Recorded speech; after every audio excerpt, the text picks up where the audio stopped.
अस्सलाम वालेकुम नाज़रीन, प्रोग्राम ओपिनियन में अली काज़ी में बलीकार और यासिर अहमद हम स्टूडियो में ज्वाइन करता सिंह तजज़ियाकार। वेलकम अली साहब। Thank you Yasir.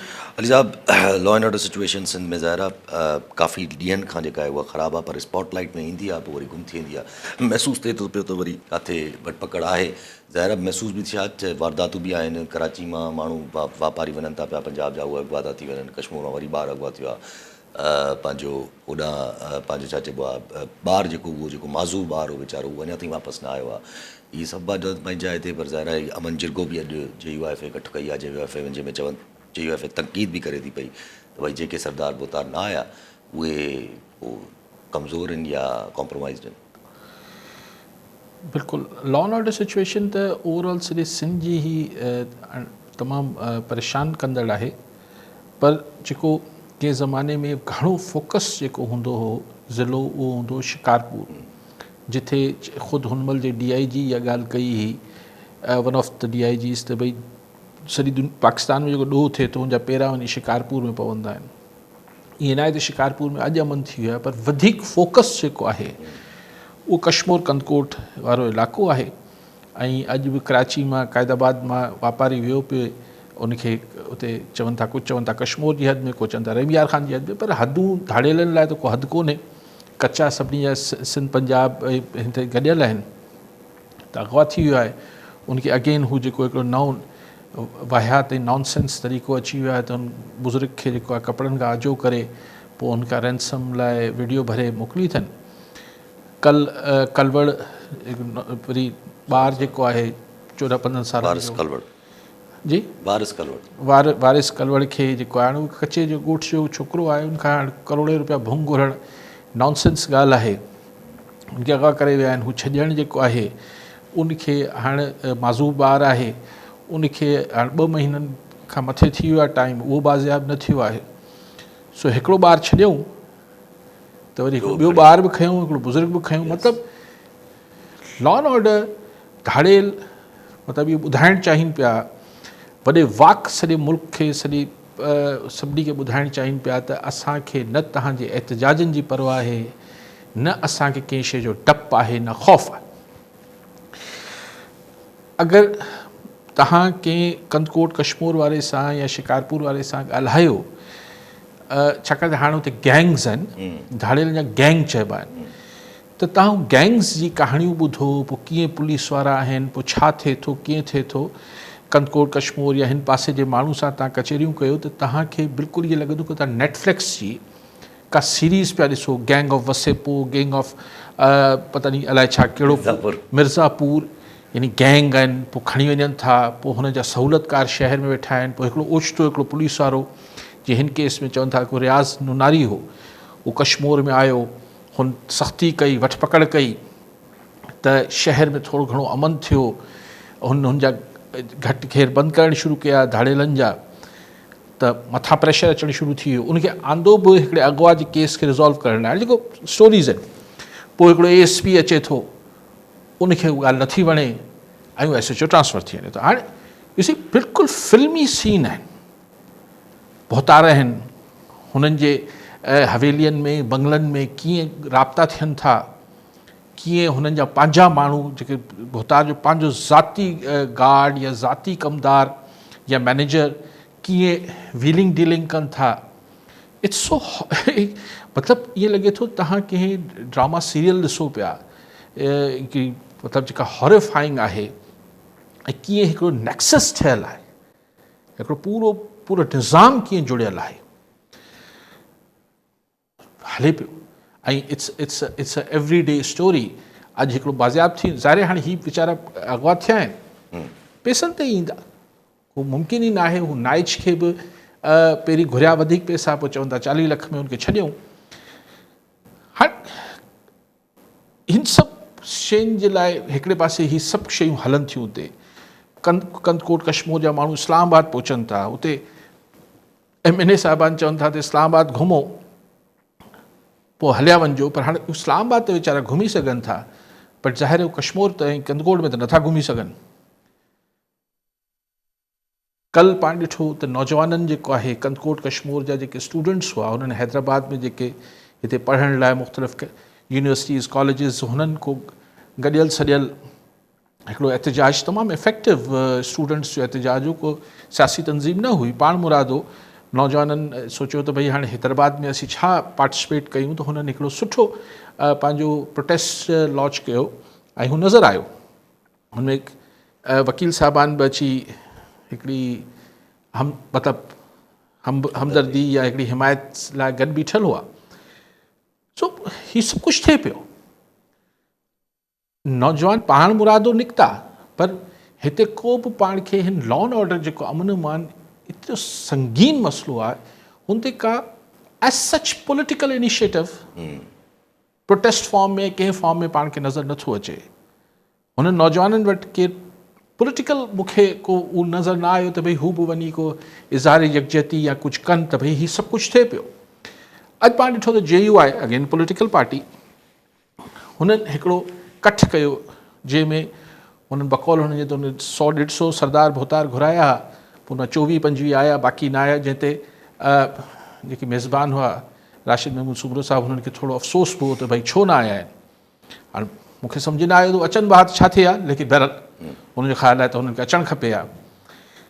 हाणे मूंखे जेके हुननि जेके प्रेस कॉन्फ्रेंस में ॻाल्हियूं कयूं सभु ठीकु, जी हा, सभु ठीकु, हा, मतिलबु जेके हुननि ॻाल्हियूं कयूं त भई हीअं थियणु खपे, पोइ चवनि था हाणे 14 अगस्त 1.5 महीने खां पोइ साईं तव्हां मार्च बि कंदा, ठीकु आहे, प्रोटेस्ट आहे, बिल्कुलु ठीकु, हीअ सभु शयूं ठीकु।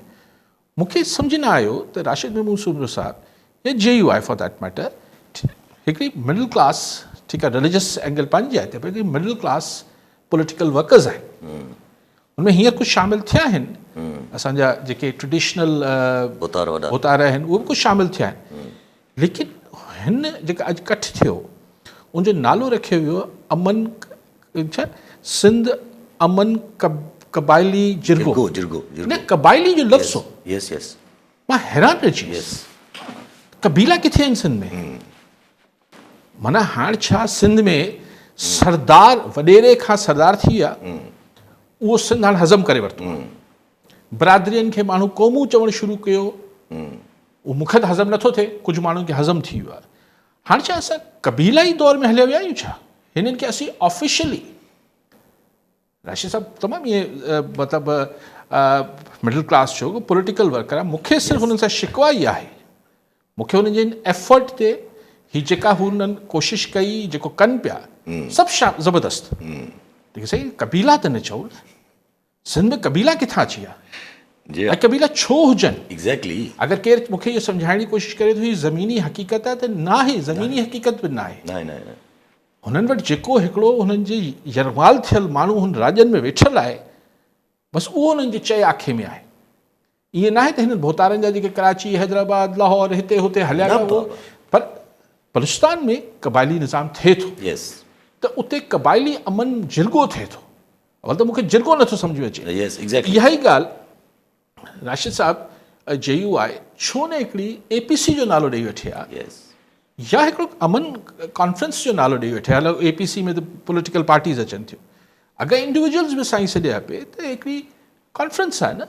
सो इहा थोरी मूंखे हिकिड़ी पंजाब में हिकिड़ी शिकायत आहे, शिको आहे त हिन कबाइली वबाइली न चओ साईं, असां सिंध अञा कबाइली दौर में न दाख़िल थियो आहे, अलाह न करे त असीं दाख़िल थियूं, लेकिन जेको हुननि बाक़ी ॻाल्हियूं कयूं इहे पाण बि इहो कंदा आहियूं त भई अकेलो त हली ॾेखारे IG साहब ऐं DIG साहब ऐं हीअ को बि हींअर या SP साहब थी चवनि था सभु ठीकु आहे, त हिन इलाइक़नि में राति त छॾियो, सुबुह जे टाइम ते अकेला हली ॾिसो त ख़बर पइजी वेंदी त केतिरो अमन आहे। ओवरऑल हिकिड़ो सिंध में हिकिड़ो मोमेंटम आउं ॾिसां थो त जुड़े पियो, हिकिड़ो माहौल जुड़े पियो, हिन में देर सवेर पॉलिटिकल फोर्सिस खे बि अचिणो पवंदो, अगरि हू पंहिंजे पाण खे हिकिड़ी अणखुट हिकिड़ी मतिलबु ओड़ी जिदोजहद में नथा रहणु चाहिनि, त माण्हुनि जो इशू त हींअर जीअं ॿिया सिंध जा इशूज़ हुजनि था, हींअर सिंध जो हिकिड़ो तमामु वॾो ॿरंदड़ इशू ही आहे।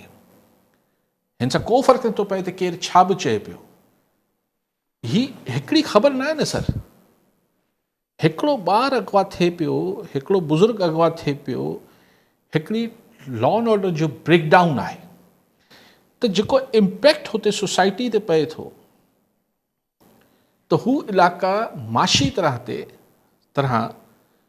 हू आस्ते आस्ते ईअं ज़रा माण्हू ईअं टुटणु शुरू थी वञनि था। डिज़र्टेड थींदा वेंदा इलाइक़ा। त 12 लख जी आबादी आहे कश्मीर कंदकोट।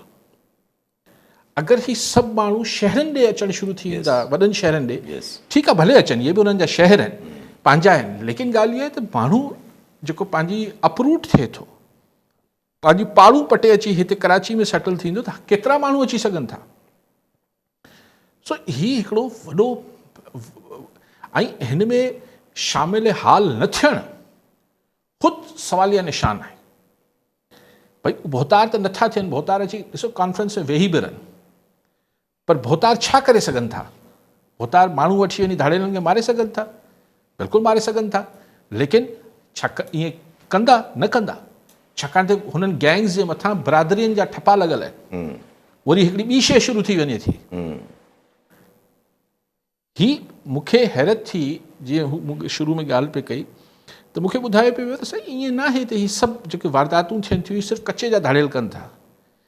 शहरनि मां सहूलियतकारी थिए थी, यानी शहरी गैंगस्टर्स जेके आहिनि या शहरी जेके ॾोहारी आहिनि, हू उन्हनि खे हुतां अगवा कनि था ऐं पोइ विकिणी अचनि था हुननि खे, पोइ दरिया पार करे ॾियनि था, हुननि खे माल पहुचाए ॾियनि था। त यानी इट नीड्स हिन में अच्छा पोइ हिकिड़ो ऑफिसर अगरि परफॉर्म मिसाल जी चवनि था त करे रहियो, हुनजी सोशल मीडिया एक्टिविटी ते चवनि था त ASP साहिबु हुन सां नाराज़ आहे, तंहिंजे करे ट्रांसफर करे छॾिबो। सवालिया निशान आहे न, त छो पियो थिए ईअं? छा चाहियूं पियासीं त इहो अमन अमानी बरक़रार रहे? इहो सवालिया निशान त आहे न। कॉलर सां ज़हूर अहमद खोखर कराची मां। जी खोखर साहब, छा चवणु चाहींदा? सर जी साईं। सर मां IB पास PhD GST sir candidate sir Karachi press club sir 8 ॾींहंनि खां सर सरापा एजाज आहियूं हिते सर कैंप आहे असांजी सर। जी सर टीचर सम्झो सर असां 7 ॾींहं असांजी कैंप आहे सर। सरदार शाह एजुकेशन मिनिस्टर पंहिंजी तक जा टेटिन वारा खयां थी सर। असांजा 50+ ताईं अञा ताईं कैंडिडेट जेके आहिनि अञा ताईं वेटिंग में सर। अॼु वेटिंग मुद्दो पूरो थी वियो सर। असांजो इहो मुतालबो आहे सर सरदार शाह साहब आहे सर असांजो वेटिंग मुद्दो 6 महीना डिसंबर 31 वधाए सर। असांजी नियाणियूं ऐं असांजा ॿाहिरि टोटली असां हुते सरापा एजाज आहियूं। असांजी हिकिड़ी नियाणी सरदार शाह खे पहिरीं बि पई तव्हांजी सोशल मीडिया जेकी वीडियो असांजी वायरल थी हुई सर, पर उन बावजूद बि कोई मुद्दो या असांखे कोई रिस्पॉन्स एजुकेशन जे डिपार्टमेंट मां न आयो ऐं मोटाए छॾियो सर। ठीकु आहे, बिल्कुलु सही। साईं जो मुतालबो ज़रूरु एजुकेशन डिपार्टमेंट ऐं एजुकेशन मिनिस्टर ॿुधंदा हूंदा। असां त गुज़ारिश करे सघूं था तव्हांजे पारां बि, पर अॼु ही बि त जेके PTLF वारा बि त ऐं मुख़्तलिफ़ गवर्नमेंट एम्प्लॉइज़ जेके हुआ, सिर्फ़ु PTLF त न हो, ॿिया बि हुआ, क्लर्क्स बि हुआ, ॿिया बि। हा, पोइ वरी उहो ई साॻियो लका हींअर बि शायदि हले पियो, उते वरी छेड़ कयो अथनि, वरी हू कंदा। आख़िर में ॻाल्हियुनि में ई ॻाल्हि टोलणी आहे त शुरू में करे वठो। ॻाल्हियूं करे विया नासिर शाह साहब, तो चवनि था CM खे तव्हांजा मुतालबात रखंदुमि, त उन्हनि चयो त न जेसिताईं क़बूल न थियनि तेसिताईं न थींदा। हाणे जेतिरी रेस चवनि पिया ओतिरो सरकार ॾेई सघे, पोइ किथे विच में ॻाल्हियूं टुटंदियूं। ज़ाहिर आहे काथे। अच्छा, पंहिंजी ॻाल्हि जेका लॉ एंड ऑर्डर सिचुएशन जे हवाले सां हले पई, त ॿ ॻाल्हियूं ॾिसो न, मां हिन ॻाल्हि में हिकिड़ी ॻाल्हि जेका ही प्रोटेस्ट कनि पिया गवर्नमेंट एम्प्लॉइज़, ॻाल्हि इहा आहे त तव्हां शयुनि खे माण्हुनि खे अलाउंस जेके हुननि जी पघारूं आहिनि या कुझु मुख़्तलिफ़ शयूं आहिनि उनखे रैशनलाइज़ त कयो न। मतिलबु बसि तव्हां चओ था जेको असां ॾेई छॾियो उहो गंज आहे तव्हांजे लाइ, ईअं माण्हू नथा क़बूल कनि।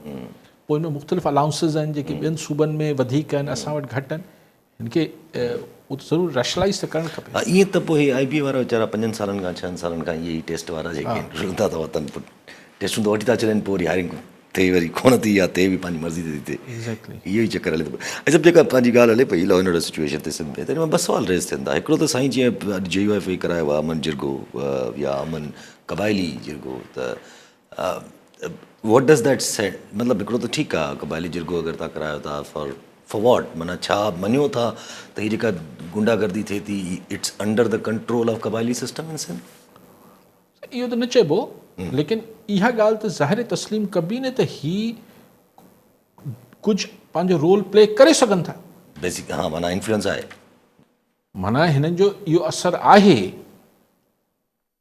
इहो तस्लीम कयो तॾहिं त हुननि खे तव्हां कंहिं कॉन्फ्रेंस में कंहिं मसइले जे हल लाइ जॾहिं तव्हां माण्हुनि जी चूंड कयो था त तव्हां उन्हनि जी चूंड कयो था न जेके असरु रखंदा हुजनि यस त ही बाअसर शख़्सियतूं आहिनि जी हा लेकिन मुंहिंजी जेका हिन में गुज़ारिश आहे त ही एतिरो वॾो मसइलो न आहे अगरि पुलिस खे Yes, exactly. नियत ॾियनि हा पुलिस खे इक्विप कनि ऐं पुलिस खे इहो चवनि त कहिड़ो बि भोतार हुजे हा पोइ को सरदार न रहंदो पोइ त सफ़ा उहो बाबा सरदार हूंदो पंहिंजे घर में हूंदो भोतार हूंदो पंहिंजे घर में हूंदो तव्हांखे अमन अमान करे ॾियणो आहे जी हा 15 ॾींहं वॾा आहिनि यस एग्जैक्टली कॉलर मोहम्मद हुसैन जतोई काज़ी अहमद मां जी जतोई साहब छा चवणु चाहींदा यासिर भाउ मुंहिंजो चोखाली कारी सलाम अॼु का ख़बर हली पई त वरी पेट्रोल 15 रुपया को डीज़ल 15 रुपया 20 रुपया वधाइनि था ऐं कणिक जो जहाज़ अला वरी ॿाहिरों ॿियो घुराइनि पिया हाणे अॻे कणिक ते जाम पई आहे 13,000 रुपए ते DAP पुॼी आहे 5,000 ते यूरिया वरी इहे पेट्रोल डीज़ल वधाइनि त आख़िर न अवाम पाकिस्तान जी अवाम जो थींदो छा हाणे जेके असांजा हुकूमरान 3-4 धुरियूं आहिनि उहा पंहिंजे लाइ पॉलिसी पिया बनाइनि त सभु कुझु असांजे जे अवाम वञी बुख मरे ॿियो मुंहिंजो सॼो सुवालु आहे त मुंहिंजे ॿार सां त अॻु में को भुक्ती अॻुवा थियो अवाम निकिरी पई त यकदमि धाड़ेल बोतार कमज़ोर थी विया उहो भुक्ती वापसि कयूं कश्मीर ऐं कंदकोट जी जेका छल ख़राब आहे माण्हू सभई धाड़ियुनि जे ख़िलाफ़ उथी पोइ हथियार खणी पुलिस त 8 ॾींहंनि में बि इहे धाड़ियल ज़िंदा कोन रहंदा या पुलिस रेंजर्स जिते बि रहनि था हुनखे 15 ॾींहं ॿाहिरों कड़ो फिराए वेही रहनि माठ करे थो अंदरि ई बुख मरी वेंदा इन दफ़े अञा रोशनी जा महिरबानी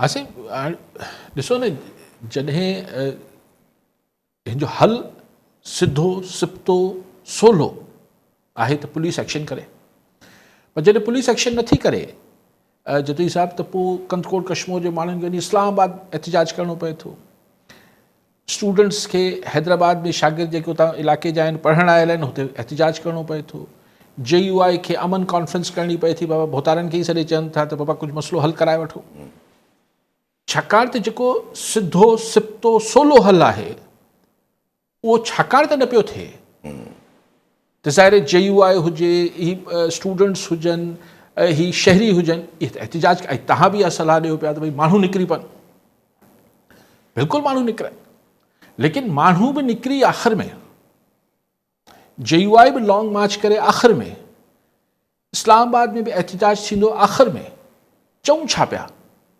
मुतालबो छा आहे त गवर्नमेंट क्रैकडाउन विझे लफ़्ज़ ऑपरेशन शुरू थिए पियो इस्तेमालु थिए पियो घणो चलो तव्हां हुनखे ऑपरेशन चई वठो ऐं त चवां थो कार्रवाई कयो कार्रवाई नथा कयो सिर्फ़ु कार्रवाई आहे त माण्हू खजी वेंदो पोइ पहिरीं तकरार हद जे तकरार ते झगड़ो थींदो ही मुंहिंजी हद न आहे तुंहिंजी हद न आहे पोइ ॿी तकरार शुरू थींदी त हिन कीअं हिन खे पैसा केतिरा ॾिजनि पोइ ॾेती लेती जी हाणे हू जेके उघाड़ो करे उन पीरसनि खे उते रखियो वेठा आहिनि ॿारनि खे जेको आहे उहो टंगनि में गोलियूं पिया हणनि हू जेके तशदुद कनि पिया तव्हां ही को ढगी बकरी त न आहे त तव्हां बार्गेन कयो पिया भले भला 5 ॾींहं 10 ॾींहं थोरो झको थिए थोरो ही बि हेठि लहनि करोड़ रुपए खां असीं थोरो मथे हू चवंदा थोरो मथे चढ़नि विच में हू ॿार जेको आहे या माण्हू जेको हुननि वटि जमाल थियल आहे चवंदा ॻड़ी यासीन राशिद महमूद सुमरो साहिबु चए पियो त ॻड़ी यासीन मां बि ॿार 2 हुआ थियल आहिनि त हू त हुननि जी त ज़िंदगी सॼी ज़िंदगी हुननि लाइ इहो ट्रॉमा न वेंदो त चवण जो मक़सदु गुज़ारिश ई आहे त हिन सॼे एहतिजाज समूरी ॻाल्हियुनि जो आख़िर में हड़ासल छा आहे जतो हिसाब अगरि माण्हू बि निकिरी पवनि आख़िर में पुलिस खे एक्शन वठिणो उहो ई छो नथी वठे इहो सुवालु आहे करण सां अब्दुल सबूर सुमरो कराची मां जी सुमरो साहब छा चवणु चाहींदा अस्सलाम वालेकुम सर हे जेको हाणे जेको सरदारनि खे घुरायो वियो अमुन लाइ मां सम्झां थो अगरि DC खे पावर ॾिना वञनि हीअं 80 में 70 में हुयो त पूरे हीअं उत्तर में अमुन हुयो उन खां पोइ SP खे ई पावर हुयो पर जॾहिं पावर मथे हलिया था वञनि पर्सनल इंट्रस्ट था थियनि ऐं इलाइक़ाई इलेक्शन जो माहौल थो थिए उन में जेको आहे माहौल ख़राबु थो थिए हाणे बि DC खे पावर ॾियो SP SC RUO खे ॾिसो त कीअं थो अमुन थिए थैंक यू सर ठीकु आहे साईं सबूर साहिबु जेॾीमहिल असां वटि धाड़ेलनि जो उरूज थियो सिंध में ओचितो लहर थी 83 जी 83 जी MRD मूवमेंट खां पोइ शुरू थियो का हूंदो पर चोरी चकारी धाड़ेल माण्हू अगवा थियणु परू चांडियो फलाणो चांडियो मोहब शीदी अलिफ ई जेके वॾा नाला धाड़ेलनि जा हिकिड़ा बकादर शाह ही सभु थियो अलाए कहिड़ा कहिड़ा नाला मूंखे विसरी विया त उन महिल त DC हूंदो न साईं कमिशनरेट सिस्टम हो सिंध जे अंदरि सभु DC हुआ सखर जेल बि टुटो त DC हुआ डिप्टी कमिश्नर छा हूंदो आहे डिप्टी कमिश्नर हुन ज़माने में छा हूंदो बेसिकली अंग्रेज़ सरकार इहो उहिदो ठाहियो हो त जीअं हुन इलाइक़े में ज़िले में मथी सरकार जी विल यानी हुन जी जेका सोच ऐं फ़ैसिला आहिनि उहो DC यकीनी बणाए त हुन ते अमल थिए पियो त हुन महिल बि जॾहिं न अच्छा 92 में ऑपरेशन थियो त DC त मौजूदु आहे पर हुनखां अॻु शदीद धाड़ेलो आहे ही MQM ही लसानी फ़सादात हिन ज़माने में डिप्टी कमिश्नर मौजूदु हुआ जॾहिं विल हुजे थी सरकार जी त DC और नो DC जॾहिं नियत हुजे सरकार जी त DC हुजे न हुजे DC पाण बंदूक खणी कोन वेंदो हू बि SP जे ज़ाहिर पुलिस जे पोयां हूंदो त कहिड़ो मसइलो ऐं हींअर बि अगरि नियत हूंदी पुलिस गंज आहे हिन DC खे पावर ॾियण जी कोई ज़रूरत न आहे ज़ाहिर आहे DC खे पावर छॾिया हूंदो मेयर वेयर इहे सभु कुझु उसूलनि त हाणे ॻाल्हियूं उन ते ई हलंदियूं आहिनि अच्छा ॿियो हिकिड़ो सुवालु ज़रूरु हुजे अगरि मिसाल ही अगरि ज़ाहिर आहे हेतिरे टाइम खां सिंध में हलंदो हुजे अगरि हिकिड़ो पूरो इशू उथे थो इशू उभरे थो त छा एक्सपेक्ट कजे त छा का मंतक ठाही वेंदी फॉर ऑपरेशन या छा कयो वेंदो मूंखे यकीन कयो त अंदाज़ो न पियो थिए त ही कहिड़ी शइ लाइ ही थल ॿधो पियो वञे छाकाणि त इन ॻाल्हि ते आऊं बि पंहिंजी कॉन्सेप्ट में क्लियर आहियां मूं सभिनी पुलिस वारनि सां ॿियनि सां माण्हुनि सां कचहरियूं करे ॾिठियूं आहिनि एक्सपर्ट्स सां हू चवंदा साईं मसइलो कुझु ई कोन्हे अगरि हल करण जी नियत हुजे त पोइ ही छाजे लाइ न पियो हल थिए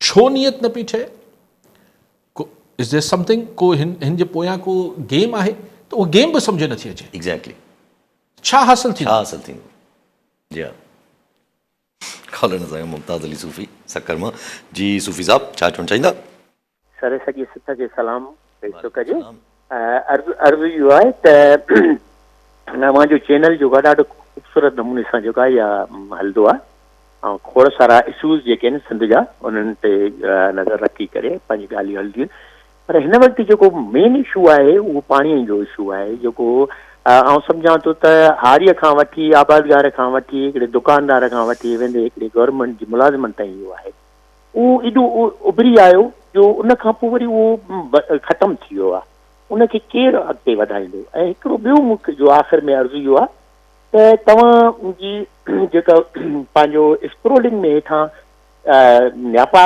हलनि था या का ख़बर हले थी उन में ॾाढियूं ग़लतियूं आहिनि ग्रामेटिकल तौर ते जेकॾहिं उनखे सही कयो वञे या उते जेको आहे को ऑपरेटर जेको आहे कंप्यूटर ऑपरेटर को अहिड़ो को ॼाण वारो रखियो वञे त इहो तमामु सुठो थींदो सर ठीकु आहे साईं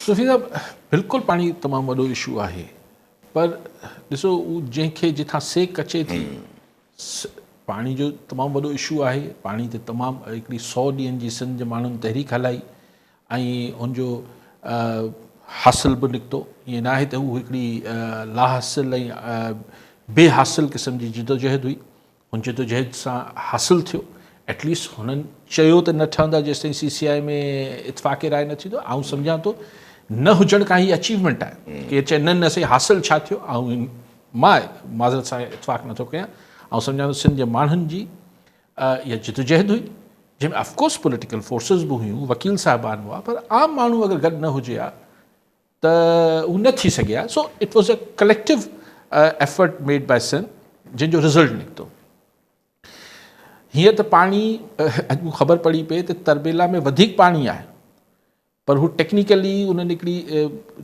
टेक्निकल प्रॉब्लम अथनि जंहिंजे करे पाणी रिलीज़ न पिया करे सघनि हींअर पाणी सिस्टम में मौजूदु आहे पर जीअं मूं गुज़ारिश कई पई सूफ़ी साहिब जंहिंखे जितां सेक लॻे हींअर ख़ुदा न ख़ास्ता अगरि तव्हांजे पाड़े में हिकिड़ो ॿारु अगवा थियल हुजे हा न हींअर टॉप प्रायोरिटी छा हुजे हा हींअर तव्हांजे ज़हन जे मथां ई मथां ॻाल्हि इहा हुजे हा यार पाड़े वारे जो ॿारु हलियो वियो या को भाउ हलियो आहे कुझु हलियो वियो आहे। अगरि हींअर ख़ुदा न ख़ास्ता पाड़े में हिकिड़ी फुर थी वञे मोबाइल ई न बधी जेको हाणे असां वटि नंढी फुर सॾिबी आहे त हींअर अमन अमान टॉप इशू त सिंध माण्हुनि जा अनेक इशू आहिनि जेको हींअर सिविल अस्पताल में इलाज न हुजण ऐं बेड न हुजण जे करे कॉरिडोर में वरांडे में पंहिंजो माउ खे या पीउ खे कुराड़े खे वठी वेठो आहे। हिन लाइ हुनजी प्रायोरिटी हिन महिल हेल्थ आहे। लेकिन पाणी मां तव्हां सां इतफ़ाक़ कयां पियो बट क्वेश्चन आहे त लॉ एंड ऑर्डर बि हिकिड़ो सीरियस इशू आहे। ही को एतिरो मामूली इशू न आहे। ऐं ॾिसो मां जेकी ॻाल्हि कंदुसि त कश्मीर खां कराची ताईं जी सेक वेंदी अॼु कश्मीर मां हिकिड़ो कराची जो वापारी खजी वियो आहे कश्मीर जो वासी न आहे त सिंध जुड़ियल आहे हिक ॿिए जी सेक अचणु खपे ईअं न आहे त ख़ुदा न ख़ास्ता पाण सां थिए त माण्हू खे अहसासु थिए माण्हू ॿिए जे दर्द मां बि महसूसु त करणु खपे न। करण सां नसीब बुगियो मोरमा जी बुगियो साहब छा चवणु चाहींदा? चलो ख़ुशि आहे ठीकु आहे। साईं ॻाल्हि इहा आहे त काई साहब खां पुछिणो हुयो त कल्ह असां वटि सोशल मीडिया ते हले पई प्राइम मिनिस्टर साहिब ने चौधरी निसार जे घर वियो आहे पर हाणे पंहिंजे ख़्याल सां वियो आहे या कंहिं मोकिलियो अथसि जी छा नून लीग ईंदो जी ठीकु साईं। साईं चौधरी निसार साहिबु हाणे मुंहिंजो ख़ाली एतिरो रेलेवेंट प्लेयर रहियो कोन्हे कोई एतिरी सियासत ते जेको घणो असरु रहियो कोन्हे इलाइक़े ताईं हो उहो बि MNA जो इलेक्शन त हाराए वियो। मुख़्तलिफ़ ॻाल्हियूं आहिनि हाणे कंहिंजे चई ते वियो उहो त मूंखे ख़बर न आहे। चौधरी निसार जी शहबाज शरीफ़ सां उहा पाबंदी घणी हुई पर उहो माज़ी हो। हाणे हू पाण अञा बि मुंहिंजी नज़र में मिसफिट आहे छाकाणि त मरियम नवाज़ यस जो हू मुखालिफ़ हो त हुनखे एतिरी हू मुंहिंजी बॉस नथी थी सघे हू ऐं मियां नवाज़ शरीफ़ मुंहिंजो बॉस आहे। सो इहा ॻाल्हि बादशाहती निज़ाम में हलंदी कोन्हे। बादशाह आहे मुंहिंजो पुटु आहे या धीउ आहे इहो जेको न मञंदो उहो मिसफिट आहे। सो आउं नथो सम्झां त चौधरी निसार जे लाइ को पंहिंजे लाइ कुझु कंदो त कुझु थी सघे त पंहिंजे लाइ बि कंदो हुजे लेकिन कुझु मीडिया में इहे ख़बरूं हुयूं त हू पंहिंजे पुट खे उनजो पॉलिटिकल कैरियर फ्यूचर लाइ जेको आहे उहो सिक्योर करणु चाहे पियो त हुनखे किथे फिट करे छॾिजे हुनखे ॿाह कंहिंखे जीअं थींदो आहे न पंहिंजे पुट जी ॿाह ॾिबी आहे त हीअ सियासी तरह ॿाह ॾियणु चाहे पियो शहबाज शरीफ़ खे ऐं मुंहिंजो पुटु वञी मरियम नवाज़ जे बि हेठि कमु कंदो त हुनखे एतिराज़ु न आहे पर मरियम नवाज़ खे ॻाल्हि विसरंदी कोन त हिनजो पीउ मुंहिंजो मुखालिफ़ हो। ऐं चौधरी निसार एतिरो नंढो बि न आहे साईं एज बि काफ़ी थी वई अथसि नज़र ईअं जवान ईंदो आहे काफ़ी बुज़ुर्ग आहे मस्ट बी 72 73 एतिरी इमरान ख़ान वारी उमिरि जो आहे। ब्रिज बि त थी सघे थो कंहिंजे is a very good friend of Khan जो पड़ोसी आहे खान जो ॾाढो सुठो दोस्त आहे चवंदो आहे पाण खान बि चवंदो आहे उहो न उहो आउं नथो सम्झां। चौधरी निसार जी वजह शोहरत इहा न हुई वजह शोहरत न हुई वजह शोहरत या वजह अहमियत चौधरी निसार जी हुई इहा न हुई एस्टैब्लिशमेंट सां यस यस ऑब्वियसली। सो ऐं ख़ान सां हींअर ईअं थोरी आहे जेको कम्युनिकेशन जो प्रॉब्लम आहे ख़ान सां हीअ प्रॉब्लम आहे त एस्टैब्लिशमेंट जेसि ताईं न मामलात ठीकु कंदो ख़ान तेसि ताईं कोन्ह थींदो भले चौधरी निसार न हुजे केर बि हुजे। करण सां अब्दुल गफूर काके पुट नवाज़ शाह जी काके पुट साहब छा चवणु चाहींदा? साईं काजी साहब ऐं यासिर साहब तव्हांखे सलाम वारो। साईं काजी साहब जेको आहे हिकिड़ो अॻे अहम मौज़ू आहे जेको नंबर 1 इशू आहे अमन अमान जो मसालो। काजी साहब जी बिल्कुलु सही ॻाल्हि आहे। 1983 में असां ख़ुदि कच्चे जे इलाइक़े मिठियाणी में ट्रेनिंग में हूंदा हुआसीं त उन में वॾा वॾा धाड़ेल पर हिकिड़ी मख़सूस एरिया या लिमिट्स में वरी जेको आहे सो कार्रवाई कंदा त पर हींअर शहरनि ऐं घरनि में बि उत्तर सिंध में माण्हू महफ़ूज़ कोन्हनि।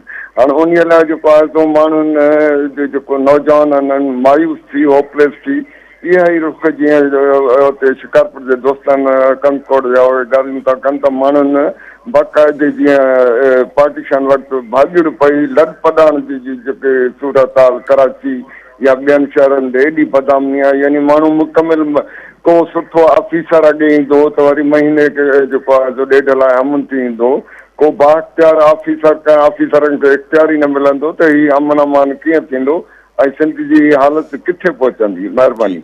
जी जी जी ठीकु से अमन कीअं थींदो पाण सभिनी खे ख़बर आहे काके पुट साहब बाक़ी छा थींदो सिंध जो ज़ाहिर सिंध जी हालत ख़राबु थिए पई बहितर थींदी वेंदी ऐं लेकिन हिन में ॾिसो माण्हुनि जी हर शइ में हिकिड़ी सहप हुजे थी ही माण्हू हिन ते तमामु घणो सेंसिटाइज़ आहिनि लेकिन ही मामलो ईअं आहे त हर को चए थो को ॿियो करे वठे। अच्छा, प्लस इहो आहे त जेतिरी सूरत अपर सिंध में ख़राबु आहे ओतिरी लोअर सिंध में ख़राबु न आहे, तंहिंजे करे लाड़ जा माण्हू चवंदा यार हा ठीकु आहे ॾुख थिए थो पर हाणे हुननि जो मसइलो, हाणे इहो ग़लति आहे। जेका शइ अपर में आहे उहा लाड़ में ईंदी, लेकिन बहरहाल इहो हिकिड़ी या अपर सिंध में बि आहे त लाड़काणे शहर में वेठल माण्हू चए थो त भला ठीकु आहे हाणे कश्मीर कंदकोट में वधीक आहे। सवाल वधीक ऐं घटि जो सवाल न आहे, सवाल इहो आहे त अगरि हिकिड़े हंधि आहे त हू ॿिए हंधि ईंदो त माण्हुनि ते कावड़ में त आहिनि, पर ॾिसूं त हुनजो रिएक्शन कीअं कहिड़ी सूरत में नज़र अचे थो। कॉलन साहब मोहम्मद उमर डाणी तंगवाणी में। जी डाणी साहब छा चवणु चाहींदा? अस्सलाम वालेकुम सर, मुंहिंजो अली काज साहब खां इहो सुवाल आहे सर। जी हेलो जी जी वालेकुम सलाम सर, मुंहिंजो अली काज साहब इहो आहे त इहा इस्टेब्लिशमेंट पहिरीं बि मूं साईं खां सुवाल पुछी, हाणे उहो वरी सुवाल ॿीहर वरजां त उन टाइम साईं जवाबु ॾिनो। इस्टेब्लिशमेंट जी माना छा आहे, इहा कहिड़ी भला आहे? अंग्रेज़ी लफ़्ज़ आहे, उन में इस्टेब्लिशमेंट सवली सिंधी मां ॿुधाए इस्टेब्लिश जी माना छा आहे? इस्टेब्लिश ठीकु आहे साईं। साईं इस्टेब्लिशमेंट जी हिकिड़े लफ़्ज़ में का माना हूंदी कोन्हे। जी हा, इस्टेब्लिशमेंट आहे हुनखे पाण उर्फ़ आम में सघारी धुर बि चवंदा आहियूं। इस्टेब्लिशमेंट जो उहे अगरि तव्हां हिकिड़ो मफ़हूम सम्झणु चाहियो था, मूंखे ख़बर न आहे, तव्हां अॼुकल्ह त गूगल जो ज़मानो आहे त हुन टाइप करे ॾिसी वठो छा मतिलबु हूंदो आहे, लेकिन आउं तव्हांखे ॿुधाए छॾियां थो त जेको हिकिड़ो इंस्टीट्यूशनलाइज़ हिकिड़ी परमानेंट फिक्चर्स हूंदा आहिनि त उहो ज़ाहिर असांजी मिलिट्री बि हूंदी आहे, असांजी सिविल ब्यूरोक्रेसी बि हूंदी आहे, असांजी ईअं मुख़्तलिफ़ माण्हू हू हिकिड़ो निज़ाम हलाइण लाइ हिकिड़ा मुस्तक़िल माण्हू वेठा हूंदा आहिनि। हीअ प्राइवेट इदारनि में बि इस्टेब्लिशमेंट हूंदी आहे, अमेरिका में बि हूंदी आहे। अमेरिका जी पॉलिटिकल पार्टीज़ में चइबो आहे त रिपब्लिकन्स जी इस्टेब्लिशमेंट हिकिड़े पासे आहे, डेमोक्रेट्स जी इस्टेब्लिशमेंट हीअ चाहे थी।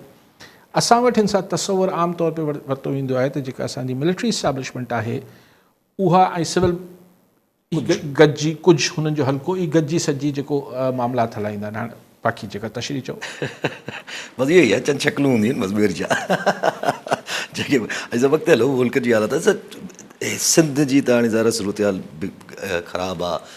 इवन चइजे त अचूं था हुन ते, पर जनरली अगरि मुल्क जी ॾिसो त उन में बि ॾाढो को हिन वक़्तु होपफुल सिचुएशन किथे क्रिएट थी नज़र नथी अचे, न डेमोक्रेसी वाइज़ न कोई। त होपफुल तव्हां इमरान ख़ान जे हवाले सां PTI जे हवाले सां ॾिसो पिया न, बाक़ी आइन जे हिसाब सां असां होपफुल ॾिसणु चाहियूं था। सही, आइन जे हिसाब सां हू चवनि था ज़बरदस्त कयूं पिया, असां 6वीं आइनी तरमीम पास कराई, कहिड़ो शानदार कमु कयोसीं। हाणे 27 कंदा, उन ते बि वॾा जेके आहिनि ढोल वॼंदा त असां कहिड़ो शानदार कमु कयो आहे। इहे त पर्सपेक्टिव हू चवंदा या तव्हां असांजे कुर्सी ते वेठल माण्हू, इक़्तिदार में वेठल माण्हू जे नुक़्ता नज़र ॿियो हूंदो आहे। इहो त हज़ारे सालनि में जॾहिं खां बादशाहतूं हूंदियूं तॾहिं बि इहो हूंदो त बादशाह खे ॻाल्हि सम्झ न ईंदी, माण्हू गोड़ छो था करे, भई मूंखे त सभु कुझु ठीकु थो नज़र अचे, छाकाणि त महलनि में वेठा हूंदा आहिनि। सो मरात याफ़्ता जेको बि या ताक़त में जेको वेठल हूंदो आहे उनखे शइ एतिरी ख़राबु थोरी नज़र ईंदी आहे या ख़राबु नज़र ई न ईंदी आहे।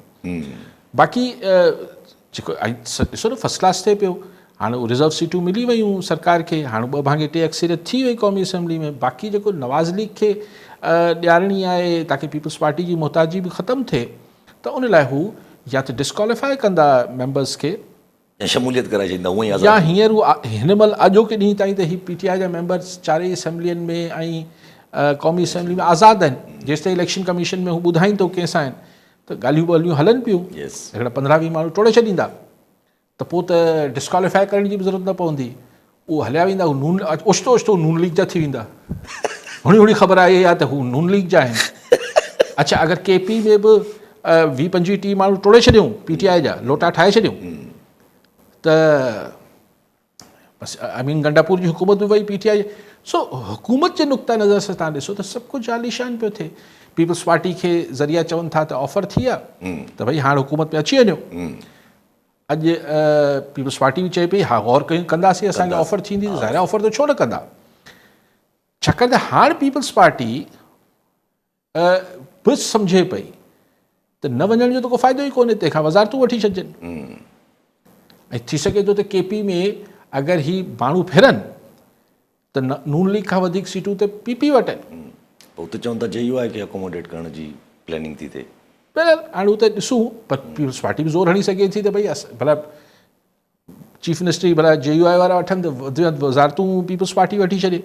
त उन्हनि जे नुक़्ता नज़र सां तव्हां ॾिसो त सभु कुझु आलीशान पियो थिए, ख़राबु छा पियो थिए? हाँ बाक़ी PTI जे अगरि नुक़्ता नज़र सां ॾिसो पिया हुन लाइ सभु कुझु ख़राबु पियो थिए सभु कुझु ख़राबु पियो थिएसि। हा ऐं इहो ख़राबु थींदो रहंदो।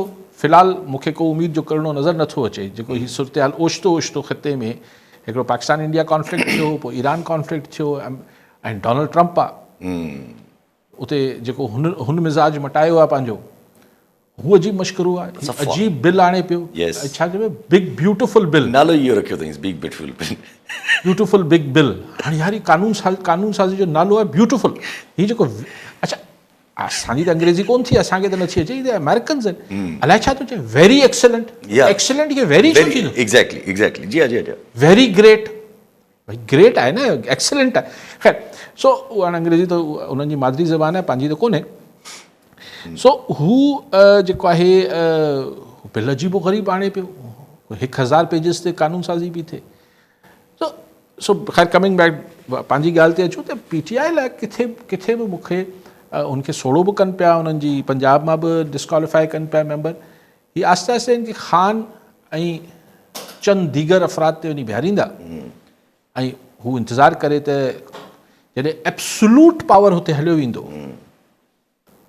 हुकूमती इक़्तिदारी सिरिश्ते में जॾहिं 100% पाए, हींअर बि 90-95% आहे, पोइ जेको कुदरती अमल आहे उन में कुझु थिए ऐं ख़ान जी का लॉटरी निकिरी अचे या अमेरिका बहादुर जो ख़्यालु तब्दील थिए, ख़िते जी सूरत हाल चेंज थिए, गॉड नोस, पोइ त ख़ुदा खे ख़बर आहे। पर फ़िलहालु अहिड़ी का सूरत हाल मूंखे PTI लाइ ओचितो तब्दील थियल सूरत हाल खां पोइ को हुनजे लाइ उमेद नज़र नथी अचे।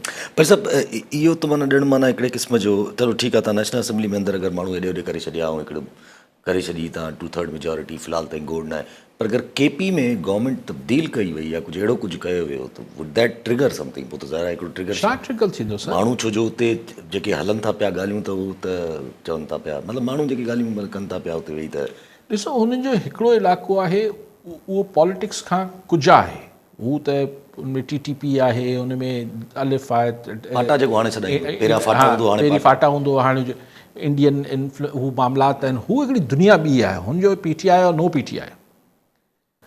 पर जेको सेटल्ड एरिया ऑफ KP आहे, हुकूमत अची वेंदी, अगरि चेंज थी वेंदी, 2 ॾींहं जुलूस निकिरंदा, लठियूं हणी उन्हनि खे क्रश करिणो आहे न, तय थी। मतिलबु मां नथो चाहियां त इहो सभु कुझु हिन जो को मतिलबु इहो फबी वेंदो लॉन्ग टर्म में, वक़्ती तौर ते त फबी वेंदियूं आहिनि न शयूं, पोइ डिगे मूं ते बि ज़ाहिर जा नुक़सानात थींदा आहिनि, ग़लति थींदो, हीअ पॉलिटिकली ग़लति आहे, उहा हिकिड़ी अलॻि ॻाल्हि आहे, सियासी तरह ई कोई सही फ़ैसिला न हूंदा। हाणे महारंग बलोच खे तव्हां हुनजो टाइम पूरो थियो, वरी 15 ॾींहंनि लाइ तव्हां हुनखे हुनमें बंदि करे छॾियो आहे MPO तहत। हाणे अयूब खान खां पहिरीं जो ई अयूब खान जे दौर जो कानून आहे, अंग्रेज़नि जे दौर मेंटेनेंस ऑफ पब्लिक, अञा त हा मेंटेनेंस ऑफ पब्लिक ऑर्डिनेंस हले थो। ठीकु आहे, वरी महिरबानी साहब। नाज़रीन अॼु प्रोग्राम जो पूरो थियो, वरी मिलाईंदड़ प्रोग्राम में।